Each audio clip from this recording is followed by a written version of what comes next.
alteraciones de crecimiento intrauterino, tanto como RCIO como P, a dar algo sobre la definición y la diferencia entre estos dos problemas, se puede decir, ¿no? En el P, mayormente es por mm, probable herencia, ¿no? Es pequeño para gestacional. Y RCIO sí es una alteración ya a nivel vascular del desarrollo de estos recién nacidos. De estos, pues, bueno. Entonces, hablar sobre alteración de crecimiento, reducción intrauterino y hablar de bajo peso en láser. Vamos a ver. Entonces, identificar qué factores de riesgo general, clasificaciones, algunos criterios diagnósticos, establecer recomendaciones terapéuticas, identificar con las complicaciones a corto y a largo plazo, que sería lo importante, ¿no? Para eso necesitamos conocer sobre introducción, definición, epidemiología, algo sobre causas, clasificaciones, diagnóstico, tratamiento, complicaciones y de pronóstico para poder nosotros cumplir los objetivos totalmente informados. Entonces, como introducción, encontré esto importante en esta bibliografía que está en la parte inferior. Recordar que las gráficas de crecimiento son personalizadas, obviamente, y siguen siendo controvertidas. ¿Por qué?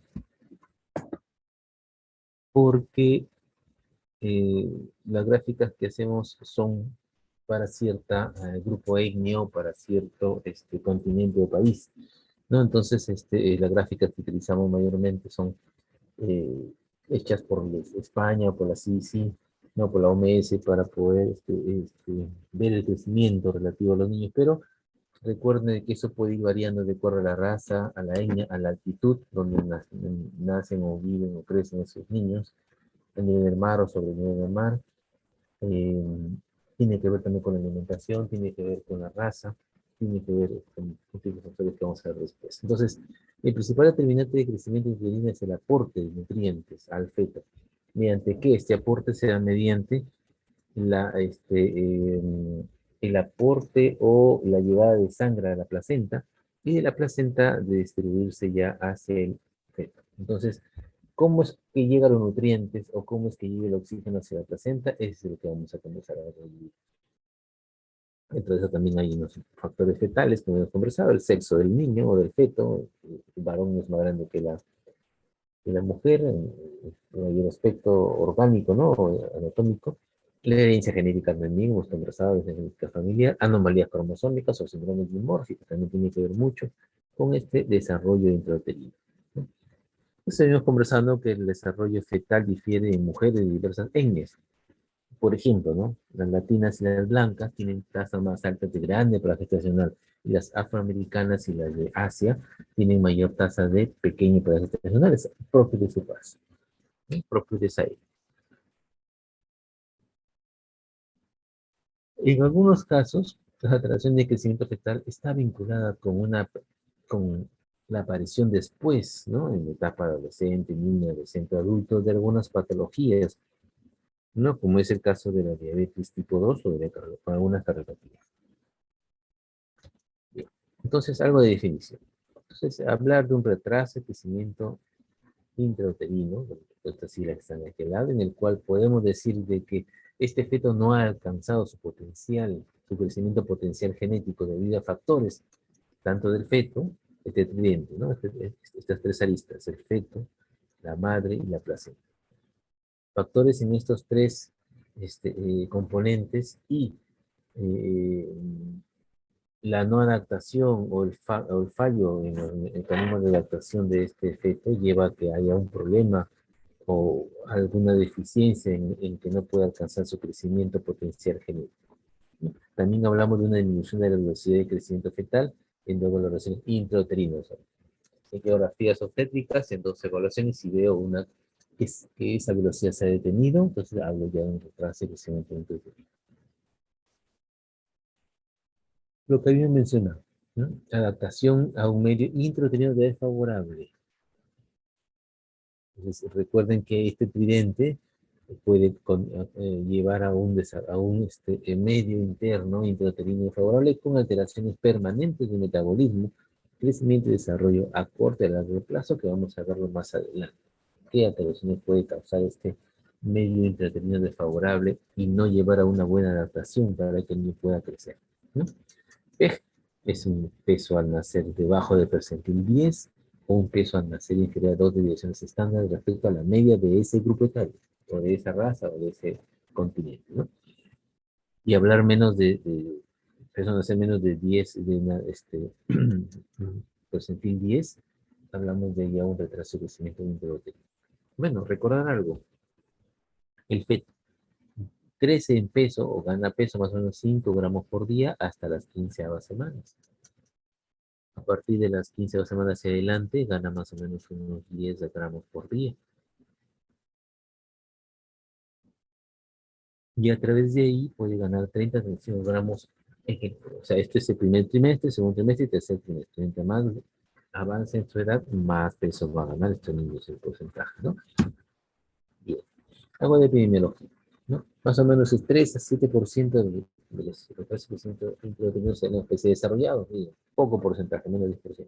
A diferencia de nosotros, que somos países en vía de desarrollo, en cual tenemos un 23%, debido a múltiples causas que vamos a ver también adelante, ¿no?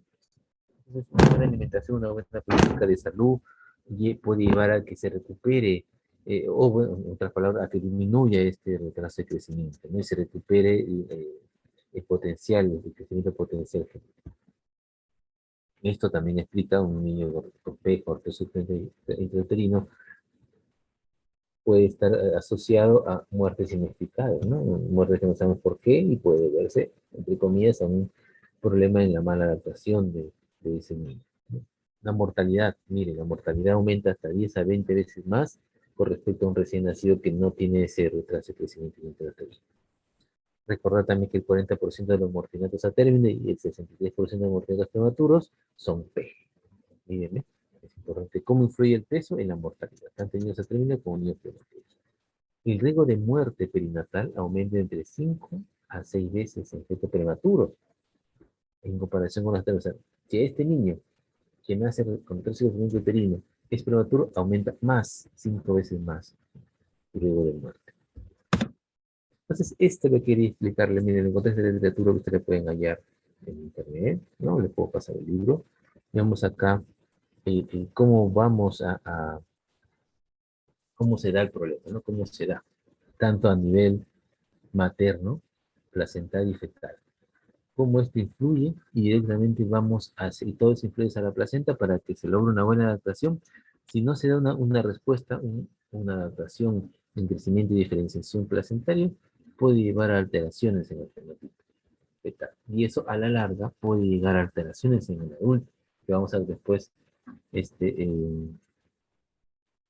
un par de diapos y vamos a hablar sobre este fenotipo, ¿no? Sobre con esta programación fenotípica producida por una alteración en estos factores que vamos a tener. Vemos aquí eh, problemas, por ejemplo, maternos, ¿no? Obesidad, desnutrición, diabetes, hipertensión, influyen en el desarrollo de este feto o alteran o cambian el fenotipo fetal. Entonces aquí dice que la programación fetal, tanto como la salud materna y fetal, modifican la función placentaria, lo que a su vez influye en adaptaciones fetales, que a su vez influye o altera el desarrollo de estos niños, ¿no? Entonces, este niño, al tener una restricción de crecimiento uterino, va a cambiar su fenotipo totalmente, que es un fenotipo ahorrador. Y este fenotipo ahorrador, o sea, ese niño vive con poca alimentación. Al momento que nace y trata del familiar o la mamá o la familia de darle más alimentación, este niño tiende a hacerse un niño obeso, un niño enfermo, ¿sí? Entonces, recordar nuevamente cómo es el patrón de crecimiento normal. Entonces, vemos acá, tenemos la fase de hiperplasia celular, la fase de hiperplasia e hipertrofia y la fase de hipertrofia celular. Son tres fases que se dan en las semanas de embarazo. En el primer trimestre, mayormente la hiperplasia celular, en cual hay un aumento el número de células, en cual el niño gana más o menos 5 gramos por día a la semana 15.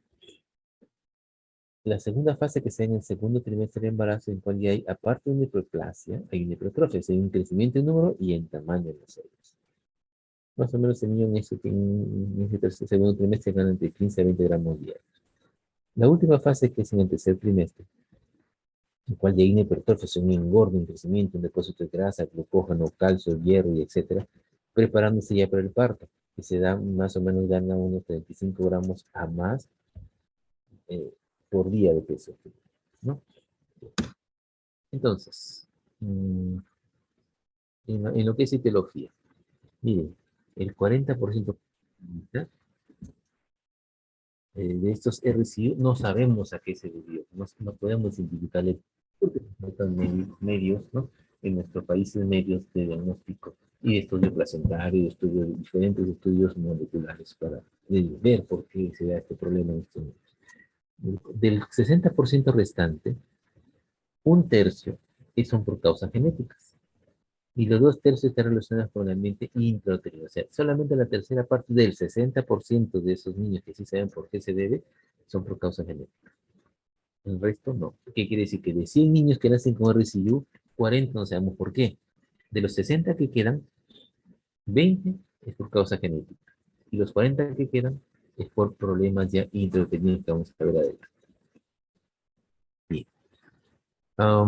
Por ejemplo, ¿no? Los lactantes nacidos a grandes altitudes tienen peso de nacimiento más bajo, se está demostrado. Y también se ha conversado anteriormente pues, sobre influencia de la altitud, ¿no? Mientras más alto el nivel del mar, el niño puede nacer con bajo peso. Gestaciones múltiples también puede llevar a un retraso, un riesgo de restricción de crecimiento por hacinamiento. O sea, el niño no cabe en el útero, entonces no crece, ¿no? Por presión, por compresión, se puede decir entre dos niños o tres niños, o niños no pueden alcanzar el tamaño ideal, ¿no? Y eso lleva también a anomalías de implantación o placentación, con la presencia de alteraciones vasculares e inserciones anómalas del cordón umbilical. Entonces, el retraso de crecimiento intrauterino y restricción de crecimiento intrauterino puede estar influenciado por factores maternos. ¿Qué factores maternos tenemos? Hipertensión, preeclampsia, síndrome de fosfolipídicos, trombofilias, enfermedades renales, diabetes con vasculopatías, enfermedades autoinmunes que dañan también la parte vascular, cardiopatías, cianóticas y hemoglobinopatías que tienen que ver con la llegada de sangre y oxígeno y nutrientes hacia la placenta. Factores placentarios, claro, mosaicismo placentario, presentación anormal, implantación anormal, alteraciones del útero, abrupto placentario, infarto placentario, placenta previa, acretismo, hemangiomas, que pueden llevar a que no llegue la cantidad necesaria de nutrientes y oxígeno hacia el feto. Factores fetales, claro, niños ya con macrosomía, niños con cromosomopatías como 18, 21, 13, en niños con embarazo múltiple, anomalías congénitas estructurales, eso lleva también a una alteración en el crecimiento, ¿no? Añadido a eso, el consumo de tabaco, etilismo, drogas como cocaína, heroína, metadona, infecciones virales como el torso en este caso, o como dentro de toxoplasma, que puede llevar también a que una alteración en la llegada de oxígeno y nutrientes o alteraciones ya a nivel fetal que puede llevar a un retraso de crecimiento intrauterino. Esta cuadrito lo encontré en la guía práctica de diagnóstico y tratamiento mexicana. Esta guía, puede ustedes entrar. Entonces, dentro de esta guía también encontré, aprendiendo un poco más, qué condiciones puede llevar a RCI. Entonces, estos investigadores mexicanos eh, compararon tres grupos de investigación, ¿no? De la Asociación del Colegio Americano de Ginecostetricia, ¿no? De esta investigación española y otra investigación americana, también europea, ¿no? Vamos comparando, miren cómo van comparando. Entonces, ¿qué la edad, por ejemplo? Influye, claro, para lo que es la Asociación Americana de Ginecostetricia, dice que si le da a menor edad o mayor edad, o los extremos de las edades, condiciona a unas alteraciones o una restricción intrauterina. Estamos hablando de condiciones maternas, ¿no? El bajo peso de la mamá también. Pobre ganancia de peso de la mamá. Miren, los tres investigadores coinciden que la pobre ganancia de peso durante el embarazo condiciona que ese niño pueda nacer con RCI. El hábito de fumar, miren, como la nicotina o todos los componentes del cigarro, puede alterar el crecimiento de insulina en estas tres, miren, coinciden, tanto con el abuso de drogas, como la hipertensión, como sinónimos de fosfolipídicos, como hemoglobinopatía. Entonces, los tres investigadores, los tres grupos de investigación coinciden en esas este, patologías, se puede decir, ¿no? Miren, hemoglobinupatías, los tres, ¿no? Algunos autores como nivel, altura, vivir o mantener su gestación durante los 9 meses sobre el nivel de mar condiciona también a retraso del sueño uterino. Claro, aquí dice estos investigadores que incluso estos dicen que no hay, se puede alterar el crecimiento a más o menos 3.000 metros sobre el nivel del mar. Condiciones fetales y placentarias también vemos aquí. Vemos que historia, haber tenido hijos con RSU condiciona también a que los niños que vengan puedan tener retraso de crecimiento uterino. Embarazos múltiples, anormalidades cromosómicas, anormalidades fetales, placenta previa, infarto placentario, hemangiomas también puede alterar. Hemangioma a nivel uterino, a nivel de las capas uterinas puede llevar también a alteraciones en la llegada de oxígeno y nutrientes a estos niños. Condiciones infecciosas, claro, ahí tenemos el TORCH. Dentro del TORCH están toda esta lista, incluso hay más que son parte del TORCH, pero vemos aquí cómo el citomegalovirus influye en el crecimiento, ¿no? El toxoplasma también, como hemos manifestado. Otra bibliografía de Avery, hace 2 años, 3 años, 2 años, ¿no? 3 años, habla sobre también una clasificación en sus tablas que yo también les presento, que habla de lo mismo, casi todos, para que ustedes vean diferentes bibliografías, ¿no? Vemos acá factores genéticos, factores constitucionales, nutrición, infecciones, menor aporte de oxígeno. Dentro de ellos están grandes altitudes, cardiopatía congénitas maternas cianóticas, hemoglobinupatías, anemia crónica o anomaterna. ¿Qué tiene que ver con el menor aporte de transporte de oxígeno hacia el niño? Anatomías, alteraciones anatómicas uterinas placentarias, claro, aquí está. Todo lo que hemos conversado también. Para que también. Función placentaria también. Y tóxicos como el tabaco, etanol, plomo, arsénico, cocaína, metanol. Bien, entonces, esto es importante comprender. Entonces, cuando hay un compromiso en la circulación útero-placentaria, que es el punto aquí, ¿qué va a haber? Va a haber una restricción de nutrientes y aporte de oxígeno. ¿Y qué va a pasar? ¿Cómo se va a adaptar este niño? En dos formas. A través de la parte de hemodinamia o a través de la parte bioquímica. A través de la parte de hemodinamia, ¿qué va a pasar? Al niño, al sentir que no llegan nutrientes adecuados ni oxígeno necesario, ¿qué va a hacer? Va a redistribuir su flujo fetal. Esa poca cantidad de sangre que llega la va a distribuir ¿para qué? Para poder sobrevivir, subsistir, y para eso va a proteger órganos importantes como son el corazón, cerebro y suprarrenal. Son órganos de la vida. El niño protege estos órganos cuando siente que hay una restricción del aporte de oxígeno. Y donde, entonces, si va a proteger un lado, porque va a redistribuir, esa distribución va a afectar a quién? Va a afectar a que va a llegar poca cantidad de oxígeno y nutrientes. ¿A dónde? A la piel, al intestino, al hígado, músculos y riñones. Entonces, vean cómo el niño se adapta, de manera de que nutre y oxigena sus órganos principales, ¿no? Bioquímicamente, ¿qué va a pasar? ¿Qué va a hacer este niño? Al tener poca cantidad de nutrientes y oxígeno, va a haber poca cantidad de sustratos para producir su energía y crecer. Entonces el niño va a hacer uso, ¿no? Va a tener que usar sus propios, su carne, sus propios aminoácidos para poder alimentarse y mantenerse. Y eso va a llevar a liberación de cuerpos cetónicos, oxidación, gluconeogénesis. ¿Y eso va a llevar a qué? A que su grasa debajo de su piel sea poca, a que el tamaño de sus huesos largos sea poco, o sea, el niño va a ser pequeño, ¿no? Entonces mire cómo se adaptó ese niño para poder vivir. Entonces, vean este cuadrito. Eventos secuenciales asociados al proceso de adaptación fisiológica en una hipoxia, a falta de oxígeno. A ver, poco oxígeno en la sangre de este niño, ¿qué va a pasar primero? Va a tratar de captar más eficientemente el poco oxígeno que va a tener. Si ese mecanismo es rebasado, sigue la hipoxia, va a haber una disminución de crecimiento de este niño, también de que ya deriva el niño su oxígeno hacia sus órganos nobles, que son cerebro, corazón y coronal.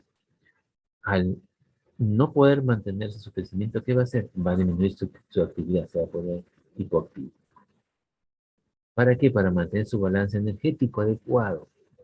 Y si aún así sigue rebasando, sí, como vamos a cambiar el hipoxia, ¿no? ¿No? al haber poco oxígeno, va a llevar una hipoxemia, poco oxígeno en la sangre. Al pasar eso, ¿qué va a pasar? ¿Qué va a hacer el niño? Va a liberar sus hormonas de estrés, de tal manera para redistribuir el flujo sanguíneo y va a tratar de bajar su metabolismo aerobio y convertirlo en metabolismo anaerobio, porque hay poco oxígeno en su sangre. ¿Eso qué va a llevar? Si ese mecanismo no logra compensar y avanza todo el problema, si ustedes ven aquí, va a haber ya un metabolismo anaerobio central y la muerte fetal en poco tiempo. Permítanme un ratito, denme 5 minutos, por favor, chicos, y regresamos, ¿ya? Hablando sobre clasificación, ¿no? Hay varias formas de clasificación, de clasificar un niño con este problema, ¿no? Tenemos el índice ponderal, aquí está como se halla, que es una medida de mayor utilidad que el peso del nacimiento para detectar una restricción de crecimiento intrauterino, sobre todo en casos de niños asimétricos. Vamos a ver qué son los asimétricos, ceros y asimétricos. Bien. Recordar esto, ¿no? Si el valor está por debajo de percentil 10, es un indicador de disminución fetal. Y si está debajo de percentil 3, ya es un compromiso nutricional severo. Entonces, este puede ser un PEG y le hace un RCI, ¿no? Permítame un ratito. Entonces, también encontré en esta bibliografía de RCI una bibliografía española de 2020, en cual miren cómo ven este cuadrito, ¿no? Entonces, si tengo un niño con crecimiento menos de percentil 10, puedo pensar dos cosas. Puede que sea un PEG, que no sea patológico, que sea por condiciones propias de su familia, qué sé yo, o sea patológico. Y también tenemos un RCU, un 25% de RCU. Ese 25% tengo que evaluar. De acuerdo a su diagnóstico, puede ser un RCU precoz, un RCU tardío, ¿cierto? O puedo clasificar de acuerdo a su compromiso. Y ese compromiso lo vamos a ver en adelante, de acuerdo al compromiso vascular que tenga, al compromiso cerebral que tenga, al compromiso de la arteria cerebral media, al compromiso de la arteria uterina y etc. ¿No? Entonces, de acuerdo a eso, va a haber clasificación RCU tipo 1, tipo 2, tipo 3, tipo 4. Tipo 1, 1A, 1B. Vamos a ver. Pero ves. Entonces vamos acá. Esta clasificación, esta es la clasificación. Tiene una parte clásica aquí, de acuerdo a proporciones corporales. Entonces, un retraso de crecimiento intrauterino simétrico quiere decir que tanto su cabecita, como su peso, como su longitud, están debajo del percentil 10.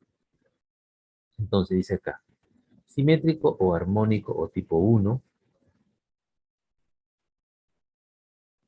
Si ven la diapositiva,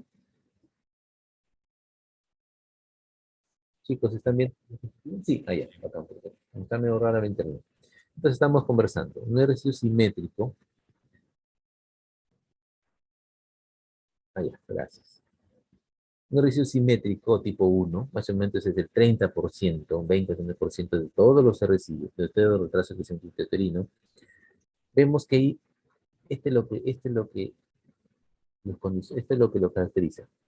El peso, longitud y periodo encefálico, todos los tres indicadores menos de percentil 10. Por eso es simétrico o armónico tipo 1. ¿Debido a qué? A factores intrínsecos, a infecciones congénitas o cromosómicas. Quiere decir que el daño viene ya desde que fue cigoto, ¿no? Ahí empezó el problema, y entonces ya hay un retraso ya de mucho tiempo. Asimétrico o disarmónico o tipo 2, que más o menos es el 70-80% de todos los RCI, en el cual lo que caracteriza es que el peso y la longitud son menos del percentil 10. Pero el periodo encefálico es normal. ¿Por qué? Porque se adaptó, se logró adaptar este niño. Entonces, hay una adaptación al medio hostil con redistribución de sangre a órganos vitales. Por eso que su cerebro creció. Recuerden, cerebro, corazón, suprarrenal. Entonces, ese niño tuvo tiempo se pudo adaptar, ¿no? Bien. Podemos tener una clasificación por la severidad, un moderado, que es un PEC entre percentil 10 y percentil 3, o un RCU, que es un menos de percentil 3. Y entre los RCU hay otra clasificación más que vamos a ver en adelante. Bien, entonces, según su comportamiento clínico, tenemos los PEG, RCU y patológico, que era este cuadro de acá que hemos visto.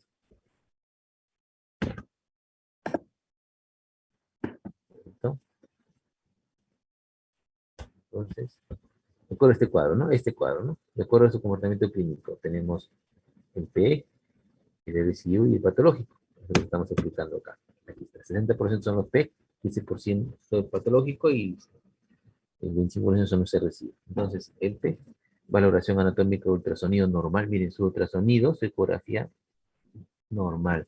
Con Doppler, o sea, pulsaciones de las arterias, de las arterias intrauterinas o las arterias fetales, normales. Y una valoración prospectiva de crecimiento ecográfico similares a su percentil 3 y 10, o sea, no bajan de percentil 3. Pero lo característico es que tiene una ecografía normal y un Doppler ecográfico normal. Eso mayormente son el 70%. El 25% sí hay un problema, una desviación del propio ritmo de crecimiento determinado por su potencial genético, en el cual hay un daño y una insuficiencia placentaria, y eso lleva a que sea un niño menor de percentil 3. Y patológicos se asocian a cromosomopatías, anomalías naturales o infecciones. Bien. Entonces, yo quiero otra clasificación según el momento de aparición. Tenemos un RCU, un retraso de crecimiento uterino precoz, antes de las 24 semanas, o tardío después de 34 semanas, con sus características. Vean ustedes ahí, se la voy a dejar, ustedes van a revisarlo. Ahí está la bibliografía abajo para que lo puedan ustedes estudiar con pacientes. Nuevamente, diferencia entre simétrico y asimétrico. Hemos visto que el simétrico es con menos de 80%, el 20% y el asimétrico es del 80%, pero la diferencia es que en el simétrico las tres medidas, los tres indicadores están proporcionalmente reducidos. A diferencia de acá, no. ¿Por qué? Porque el peso y la talla son bajos y, su cabecita es normal. Entonces, como dice acá, el crecimiento cerebral es normal. Aquí, solo el crecimiento fetal, la talla y el peso son bajos. Lo que aquí el crecimiento fetal y corporal son menores, pero dentro de lo normal, o sea, los tres son bajitos. Los tres indicadores son bajos. Bien. ¿A qué se debe? En el simétrico se debe que el daño ocurre en estadios tempranos, como he dicho, en estadios tempranos, en el cual puede verse infecciones, genéticas, etc. Y en esa parte simétrica, el daño es después, en cual da tiempo que ese niño pueda adaptarse a esa nueva vida. Según su compromiso fetal, estamos viendo solo de residuo, solo de esta parte, solo del 25%, ¿no? Solo de esto, de esta parte de acá, de este extremo. Bien, el residuo. Entonces, el residuo ya hablamos tipo 1A, 1B, 2, 3 y 4. ¿Qué tiene que ver con qué? Con el Doppler. ¿Cómo se va alterando el Doppler en estos niños? Entonces, veamos el tipo 1A, pues su pulsación de su arteria fetal, Doppler, o su perfil biofísico fetal, es un menor de percentil 3, pero con Doppler normal. O sea, no hay alteración de sus vasos. Sus vasos sanguíneos pulsan adecuadamente. Pero a diferencia del residuo tipo 1B, ya hay una alteración del nivel, ¿no? Igualmente en el tipo 2 ya aparecen más, dice, el flujo diastólico ausente en la arteria uterina, más del 50% de los porteos de los casos. En el tipo 3 ya hay un flujo diastólico reverso de la arteria uterina. Y en el tipo 4 ya hay una desaceleración, ya quiere decir que ya está afectándose su corazón, que es uno de los órganos diana, entonces estos niños son severos. Tipo 4 es severo, y el cual debe salir sí o sí, o el niño se muere en horas o minutos. Pues, ¿el diagnóstico cómo lo hago? Mediante una atención prenatal adecuada, oportuna, efectiva, de tal manera de que yo pueda hacer una buena historia clínica, un buen examen físico y algunos exámenes de diagnóstico, como en este caso la ecografía, que es importante. Dentro de la ecografía, ¿qué voy a encontrar? ¿Qué puedo pedir? ¿Qué tengo que buscar?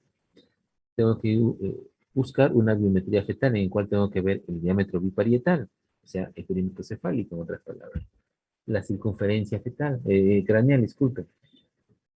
Su perímetro abdominal, su longitud de fémur, por esos huesos largos. Y con eso me ayuda a estimar su peso y hacer un cribado, a ver si está bien su peso o no está bien. Y ahí nos ayuda el diagnóstico de retraso de crecimiento intrauterino.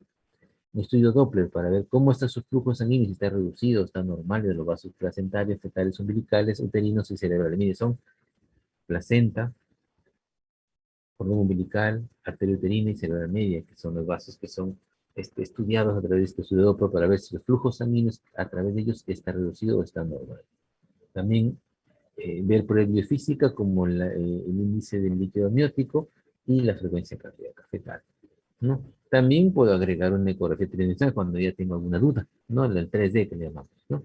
O también utilizar el ecográfico fetal, de tal manera de que en residuos graves, entonces ya puedo encontrar alteraciones, pero tengo que hacer alguna biopsia de residuos corianos para poder identificar el problema. Bien. El manejo obstétrico, ¿no?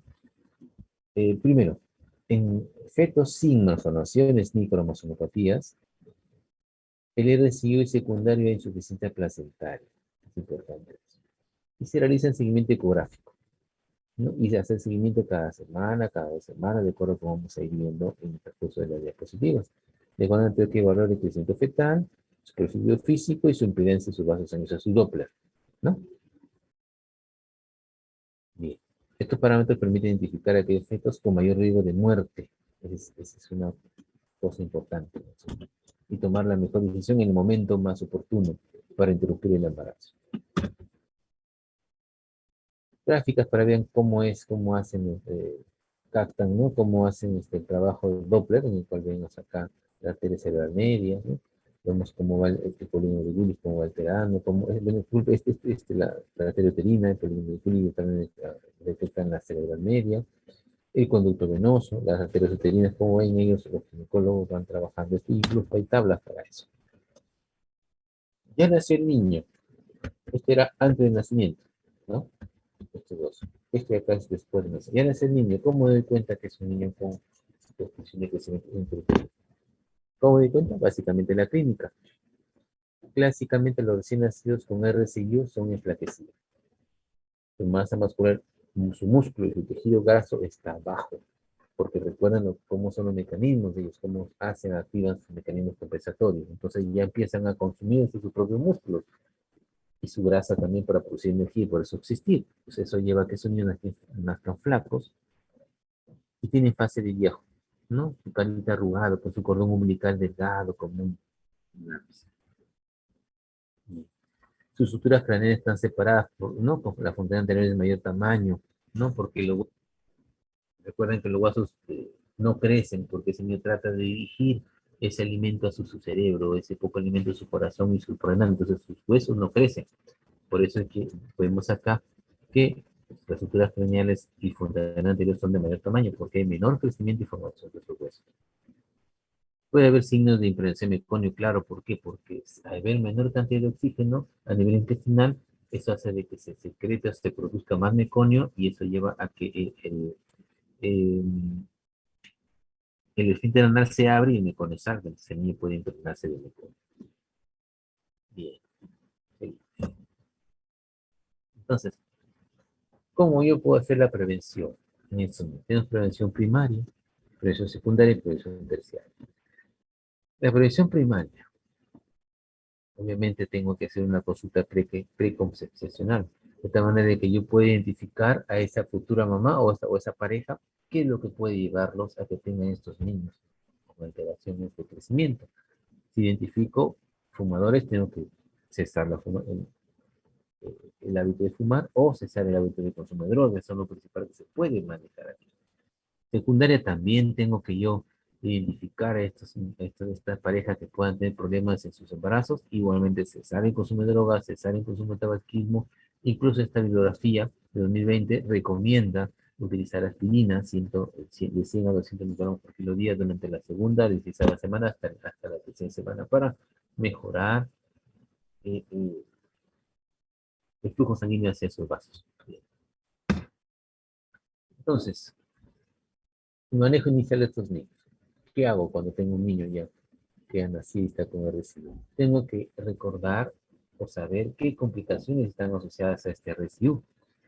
Por ejemplo, en la sala de partos, este RSIU severo, tengo que tener en cuenta que este puede ser un paro cardiorrespiratorio o pueden nacer asfixiado o pueden nacer deprimido. Entonces, tengo que identificar y tengo que saber y estar preparado para hacer una reanimación neonatal, para hacer manejar bien el líquido amniótico con meconio, para hacer manejar la hipoglicemia, la disfunción miocárdica e hipoxia y evitar pérdidas de calor. Pues un niño flaco no puedo dejarlo que se al medio ambiente, tengo que secarlo o abrigarlo o meterlo en una bolsa para que no pierda calor. Bien, mantener la termorregulación, obviamente la glicemia, su hematocrito, niños que, ¿por qué hematocrito? Porque estos niños, como tienen poca cantidad de oxígeno, producen gran cantidad de glóbulos rojos. Y al tener gran cantidad de glóbulos rojos puede tener el síndrome de hiperviscosidad y puede producirle obstrucción de los vasos sanguíneos y producirle daño cerebral, o retiniano, o renal, por obstrucción de los vasos sanguíneos, puede producir isquemia, ¿no? O infarto, o por producir gran cantidad de glóbulos rojos, una policitemia, y puede producir convulsiones por baja de glucosa o por aumento de bilirrubina, ¿no? Entonces, la alimentación enteral hay que iniciar lo más antes posible dependiendo, ¿no? Si veo que este niño tiene alteración doble intestinal, entonces no puedo usar rápidamente la leche materna porque puedo causarle una enterocolitis necrotizante, ¿no? Ya, entonces seguimos. Entonces, mm, en la parte prenatal, ¿cómo puedo yo ayudarle a este niño, no? Puedo ayudarle usando de repente corticoides para poder ayudarle a madurar su pulmón rápidamente y pueda salir y no pueda seguir desnutriendo a su niño y pueda programar un parto, ¿no? Y tenga que tener en cuenta un cupo en la UCI para estos niños que pueden hacer debilitados, ¿no? Si tengo alteración del Doppler, si el Doppler está ausente o está invertido, tengo que saber signos de intolerancia gástrica, como ya manifestado. Entonces, no puedo iniciar leche materna en estos niños cuando tengan este problema, cuando su Doppler vascular a nivel intestinal esté alterado o esté invertido la diástole. Entonces, eso me lleva a que no le inicie leche, como vemos acá, ¿no? En la alimentación. Entonces, tengo que tener un tratamiento conservador, iniciar hidratación 2 a 3 días y después iniciar solo leche materna. Entonces, miren este cuadrito. RCU tipo 1. Puede encontrar una leve o moderada insuficiencia placentaria. Alguno de estos criterios o depende de ninguno. ¿Qué debo hacer? Una evaluación, un seguimiento semanal con ecografía. Y puedo finalizar el parto a las 37 o inducir su trabajo de parto a partir de 37 semanas. Vaginal. En el residuo tipo 2, de ahí una severa insuficiencia placentaria. Entonces, ¿qué tengo que hacer? Evaluar a este niño hasta gestantes, cada 2 veces por semana. Y tratar de, a partir de 34 semanas, producir la cesárea con maduración con corticoide y sacar a este niño en las 34 semanas. En el residuo tipo 3, hay una baja sospecha de acidosis fetal, entonces ya tengo que hacer seguimiento diario de estas gestantes y tratar de llevarlo máximo hasta las 30 semanas y sacarlo por cesárea. No parto vaginal porque se muere ese niño. ¿Qué pasa en el tipo 4? Un residuo tipo 4 que es severo y una alta sospecha ya de acidosis fetal. Y eso en 12 horas tengo que sacar. En nuestro medio de 25, 26 semanas pueden estos niños nacer por cesárea y pueden tener una calidad de vida aceptable. También estos niños, tengo que tener a estas gestaciones menores de 22 semanas que ya tienen un Doppler alterado, que tienen un RCI, tengo que hacer una neuroprotección con sulfato de magnesio. Esta neuroprotección con sulfato de magnesio, hay evidencia de que se puede utilizar entre 24 y 24 semanas. ¿Para qué? Para disminuir la incidencia de parálisis cerebral en los niños, ¿no? Usar corticoides también para madurar sus pulmones, porque si son niños tengo que sacar, y más aún un tipo 1, un residuo tipo 3 o tipo 4, en cual tengo que sacarlo rápidamente. Incluso en tipo 4, dice acá, en todos los residuos tipo 4, al momento de la noche tengo que utilizar corticoides porque tengo que sacar ese niño porque se me va a morir en horas. Entonces hemos visto esto, ¿no? La utilización de la gestación es una repetición de la anterior, ¿no? ¿En qué momento saco un PEG? Un pequeño gestacional, puede llegar hasta cuántas semanas, si es un parto vaginal, hasta el contraindicado.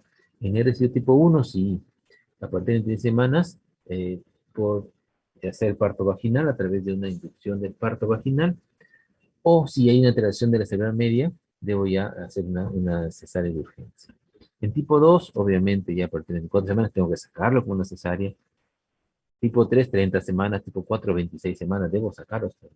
Por eso se dan. Entonces, ¿qué complicaciones están asociadas a estos niños con RCI? ¿No? Por ejemplo, complicaciones asociadas a muerte intrauterina. ¿Por qué se puede morir ese niño con RCI? ¿A qué se debe? Puede deberse a una hipoxia crónica, a la insuficiencia placentaria, a malformaciones, a infección, a infarto placentario, preeclampsia. Y cómo lo puedo tratar con estas medidas. Por ejemplo, ¿no? Otro. Poliglobulia. ¿Por qué los niños pueden hacer fiebre? Porque habíamos conversado de que como hay una hipoxia fetal crónica, hay aumento de glóbulos rojos por aumento del estímulo por parte de la eritropoyetina. ¿Y eso lleva a qué? A que se puede producir síndrome de hiperviscosidad sanguínea y producir una sedimentación de glóbulos rojos en la microcirculación y puede producir infartos o muerte así. ¿Sí?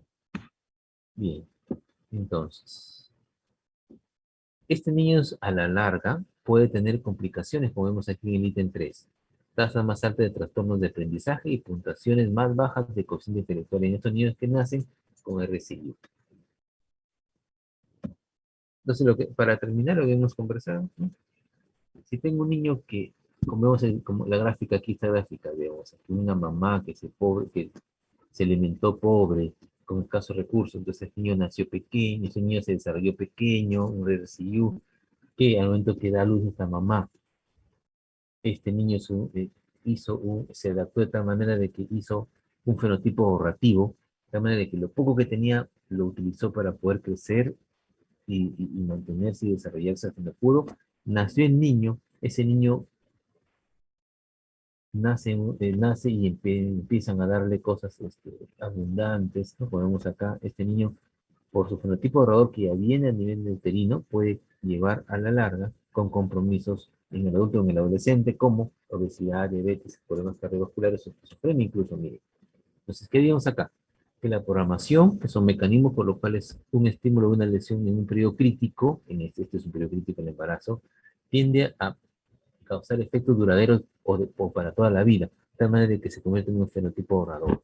Entonces, una malnutrición materna o un pobre desarrollo fetal lleva a una programación normal de todas las vías metabólicas, de tal manera que se manifiesta como en una manifestación temprana, alta mortalidad perinatal, una manifestación tardía, un aumento de la mortalidad, pero en la vida adulta, mediante estas alteraciones. Lo que hemos conversado también lo mismo, ¿no? Cómo se hace la cesárea, qué criterios tengo para hacer cesárea, de gestacional, el tipo 4 a partir de 20 semanas, tipo 3 30 semanas, tipo 2 34 semanas, tipo 1 31 33 semanas y PEG, no hay ningún problema, puede llegar a parto normal. Aquí quedamos la primera clase, le voy a compartir a su compañero esta información, nos tomamos un receso de unos 5 minutos para empezar la siguiente y última clase, ¿ah?